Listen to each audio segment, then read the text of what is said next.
शीर्षक हर मुश्किल के पार। अध्याय 1 पतन। आनंद की जिंदगी क्रिकेट के इर्द गिर्द घूमती थी, लेकिन 15 साल की उम्र में उसका संसार तब हिल गया जब उसके पिता अर्जुन को कैंसर का पता चला। अर्जुन के जीवन के पथ प्रदर्शक थे, जो उसे उसके क्रिकेट सफर में हर कदम पर साथ देते थे। जैसे जैसे बीमारी बढ़ती गई, को अपने पिता की देखभाल के लिए क्रिकेट छोड़ना पड़ा। 2 साल तक ने अपने पिता को बीमारी से जूझते देखा और साथ ही वह खेल से दूर हो गया। इस दौरान उसका वजन बढ़ गया और उसे डर था कि उसकी क्रिकेटिंग सपने अब कभी सच नहीं होंगे। अपने पिता के निधन के बाद ने क्रिकेट में वापसी की, लेकिन उसका शरीर बदल चुका था। उसे लगातार चोटों का सामना करना पड़ा। हैमस्ट्रिंग खिंचाव, एक ACL चोट जो कभी पूरी तरह से ठीक नहीं हुई, और उसकी शारीरिक क्षमताओं पर संदेह। अध्याय 2 चोटें और वापसी। की क्रिकेट में वापसी मुश्किलों से भरी हुई थी। उसकी चोटें हर कदम पर उसका पीछा कर रही थी और कई बार पुनर्वास करने के बावजूद उसके शरीर पर लगातार दबाव था। उसकी मां, जो उसकी सेहत के बारे में चिंतित थीं, उसे खेल छोड़ने की सलाह देने लगीं। उन्हें डर था कि उसका शरीर और ज्यादा टूट जाएगा, लेकिन ने हार नहीं मानी। उसने पहले से भी ज्यादा मेहनत की, यह साबित करने के लिए कि वह अब भी भारत को जीत की ओर ले जा सकता है। वह एक मध्यक्रम के बल्लेबाज के रूप में उभर कर आया और नंबर 3 या 4 पर बल्लेबाजी करने लगा। उसकी बाएं हाथ की बल्लेबाजी आक्रामक और प्रभावशाली थी, और उसका दाएं हाथ से गेंदबाजी करना उसकी ताकत में एक और आयाम जोड़ता था। लेकिन शारीरिक तनाव अब भी जारी था। अध्याय 3 कृतिका आलोचक। कृतिक, जो भारतीय क्रिकेट टीम के साथ पत्रकार के रूप में जुड़ी हुई थी, कॉलेज के दिनों से को जानती थी। तब वे एक दूसरे के सबसे बड़े प्रतिद्वंदी थे, जो एक प्रतिभाशाली क्रिकेटर था और कृतिक, जो कॉलेज की छात्र परिषद की नेता थी। उनके व्यक्तित्व अक्सर टकराते थे, और अब वयस्क होते हुए भी वे फिर से एक दूसरे से टकरा रहे थे। कृतिक की खेल क्षमता को लेकर संदेह हमेशा बना रहा। अपने लेखों और इंटरव्यू में वह यह बताने से नहीं चूकती कि अपनी पुरानी चोटों के साथ खेलकर खुद को नुकसान पहुंचा रहा है। अगर उसे फिर से चोट लगी तो वह टीम के लिए एक बोझ साबित हो सकता था। उनके बीच पेशेवर तनाव था, लेकिन इसके पीछे एक गहरा सम्मान भी था, जिसे वे खुद भी पूरी तरह नहीं समझते थे। अध्याय 4 जय साथी खिलाड़ी। जय का बचपन का दोस्त और साथी खिलाड़ी उन कुछ लोगों में से था जो की जद्दोजहद को सच में समझते थे। भारतीय टीम का एक स्पिन गेंदबाज जय ने को उसके सर्वश्रेष्ठ और सबसे खराब समय में देखा था। जब शारीरिक रूप से संघर्ष कर रहा था, जय हमेशा उसके साथ खड़ा था, समर्थन और प्रेरणा के साथ।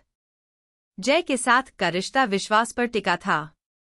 लेकिन जय सिर्फ एक साथी खिलाड़ी नहीं था, वह बानी की बचपन की दोस्त के साथ रिश्ते में था। बानी अब एक पत्रकार कृतिक के साथ मिलकर वर्ल्ड कप कवर कर रही थी। दोनों अपने अपने तरीके से का समर्थन कर रही थी, भले ही उनकी राय हमेशा एक जैसी नहीं थी। अध्याय 5 बानी और कृतिक दोस्ती। हालांकि बानी और कृतिक की भूमिकाएं अलग थीं, फिर भी वे करीबी दोस्त बन गईं। बानी बचपन से को जानती थी, और जय के साथ उसके रिश्ते ने उनकी कनेक्शन को और गहरा कर दिया था। बानी हमेशा की विश्वासपात्र रही, जिसने उसे मुश्किल समय में देखा था। कृतिक और बानी का बंधन आपसी सम्मान पर आधारित था। वे दोनों की भलाई की परवाह करती थीं, भले ही उनके तरीके अलग थे। कृतिक की पेशेवर आलोचना और दूरी बानी के बिना शर्त समर्थन और विश्वास को संतुलित करती थी।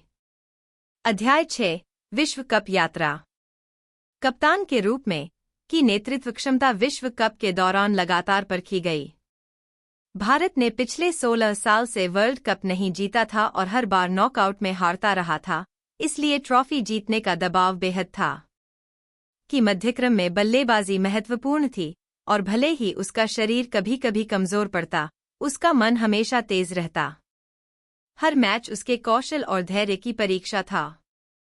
जय के साथ ने रणनीतिक रूप से भारत को ग्रुप स्टेज से फाइनल तक पहुंचाया, जहां उन्होंने नॉकआउट का शाप तोड़ दिया। मीडिया, खासकर कृतिक और बानी, हर पल को कवर कर रही थी। कृतिक की कड़ी आलोचना धीरे धीरे कम होती गई, क्योंकि के प्रदर्शन ने आलोचकों को चुप कर दिया। उनके बीच का तनाव अब सिर्फ पेशेवर नहीं था, बल्कि व्यक्तिगत भावनाओं का भी था, जिसे वे समझ नहीं पा रहे थे। अध्याय 7, लॉर्ड्स का फाइनल। भारत का सफर आसान नहीं रहा और अब वे लॉर्ड्स के मैदान में ऑस्ट्रेलिया का सामना कर रहे थे। ऑस्ट्रेलिया ने पहले इनिंग्स में एक मजबूत स्कोर खड़ा कर दिया था और अब भारत को वह स्कोर चेज करना था जो पिछले विश्व कप में एक मुश्किल काम साबित हुआ था। जो नंबर 4 पर बल्लेबाजी करता था, जानता था कि यह पल उसकी पूरी क्रिकेट करियर को परिभाषित करेगा।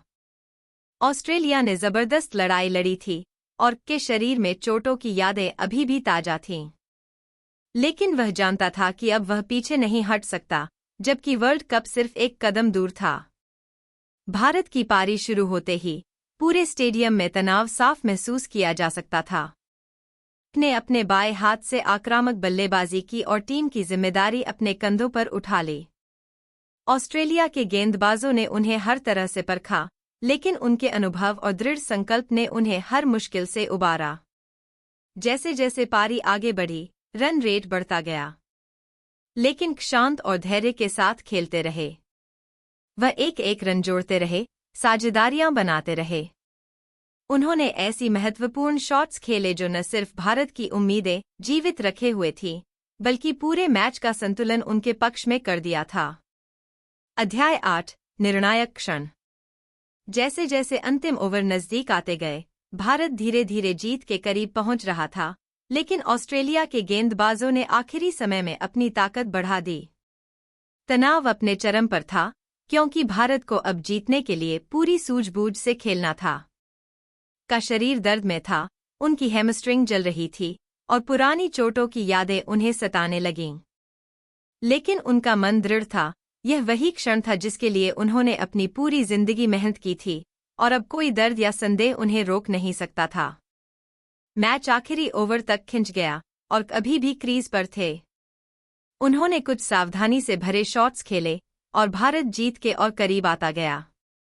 कृतिक का सम्मान इस मौके पर साफ दिखाई दे रहा था, भले ही उनके संबंध अभी भी अस्पष्ट थे। अंतिम गेंद पर ने एक शानदार शॉट खेला और भारत ने वह रन पूरा कर लिया। भारत ने ऑस्ट्रेलिया का स्कोर चेज करके 16 साल बाद फिर से वर्ल्ड कप जीत लिया था। स्टेडियम में जीत का शोर गूंज उठा और पिच पर खड़ा था, इस पल को आत्मसात करते हुए। उसका सपना, जो उसने अपने पिता के लिए जिया था, अब हकीकत बन चुका था। वर्षों की कठिनाइयों, चोटों और संदेह के बाद यह पल आया था। लेकिन का मन अभी भी अशांत था। उसने इधर उधर देखा और उसकी नजरें कृतिक पर पड़ी, जो साइड लाइन से देख रही थी, अपने करियर की सबसे बड़ी स्टोरी को कवर करते हुए। उनके बीच का गहरा रिश्ता, जिसमें पहले दुश्मनी थी, फिर